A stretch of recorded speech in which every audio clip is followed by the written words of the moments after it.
important, perquè quan fa un mes veiem les mogudes d'Egipte, les mogudes d'Àfrica, de Líbia i demás, pues li tenia una mica de celos.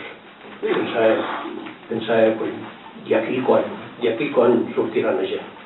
Perquè aquí estem perquè aquí també estem malament.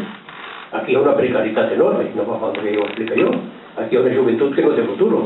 Aquí hi ha uns vells que estan condenats a mort amb la reforma que ha fet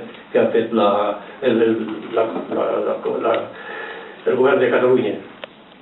Avui han estat en manifestació a Bellvitge i a l'Hospital de l'Oncològic, que la setmana passada van estar 3 dies, amb 2 i 3.000 persones al carrer, entre ells els malalts, amb els tubos al nas, amb els tubos a la boca, estan al carrer reclamant la sanitat com era, la sanitat pública de qualitat.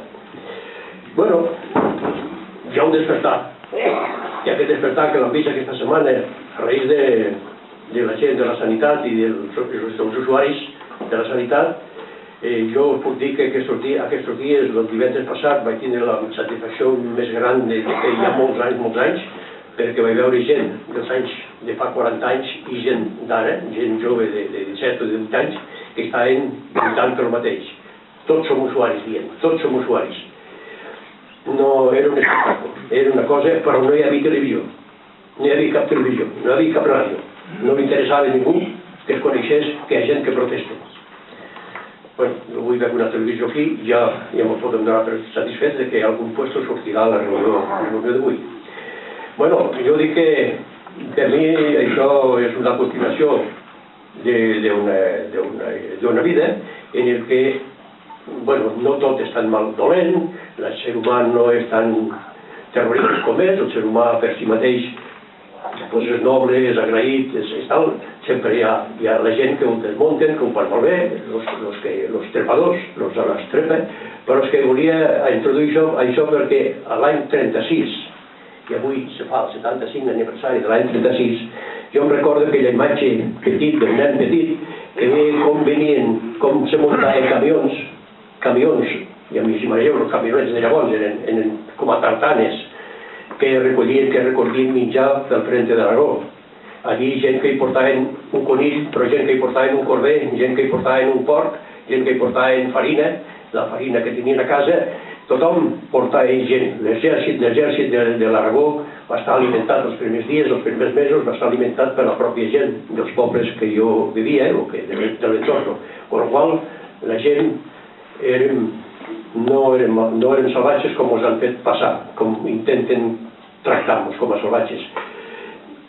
No volia deixar de passar d'explicar lo de la Torrassa, la mala fama que estem al nucli central de la Torrassa, allà als anys 30, fins als 40 va ser, als 40 va ser punt de referència per tota Catalunya, i sobretot quan el 36, quan ara fa el 75 aniversari, aquesta gent de la Torrassa van ser els que van anar als quartels, que això tampoc els historiadors no en parlen, són els que van anar als quartels i van agafar les armes dels oficials, i aquí a Barcelona, mira per on no van tindre sort els militars, perquè els treballadors de la CNT s'hi van imposar i es van parar, i els hi van prendre les armes.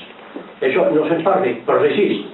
La Torrassa necessita el mèrit, la honra i el reconeixement que ha tingut tota la vida per ser un dels barris més solidaris, més cults i més avançats d'Espanya, o de Catalunya.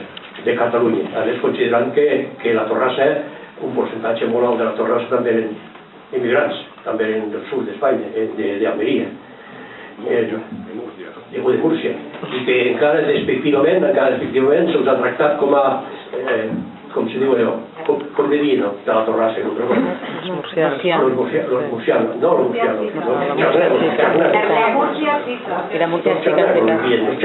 los charnegos.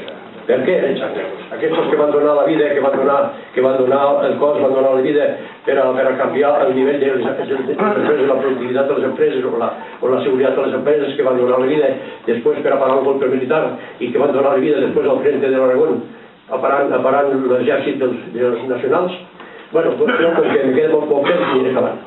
A mi m'ha demanat que digués quina diferència hi havia entre el franquisme i el fascisme. 3 minuts, jo.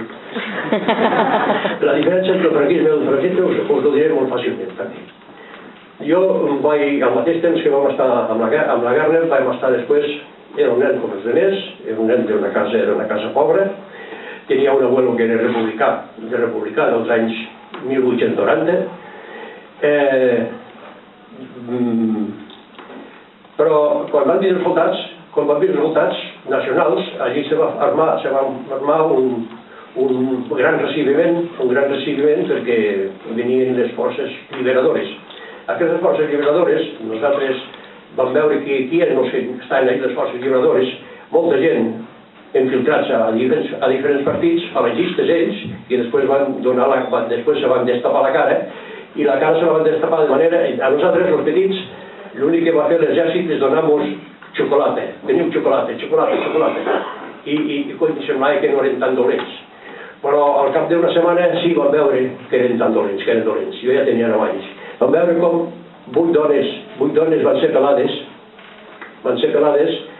van ser torturades, van ser amb oli resino, humillades amb oli de resino, i van ser passejades pel poble al costat, 2 guàrdies civils al costat.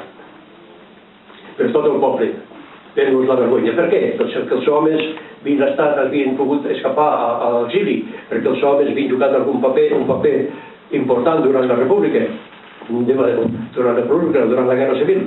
Bueno, doncs, per tot això, després les dones ho van pagar. I jo no diré gran cosa més,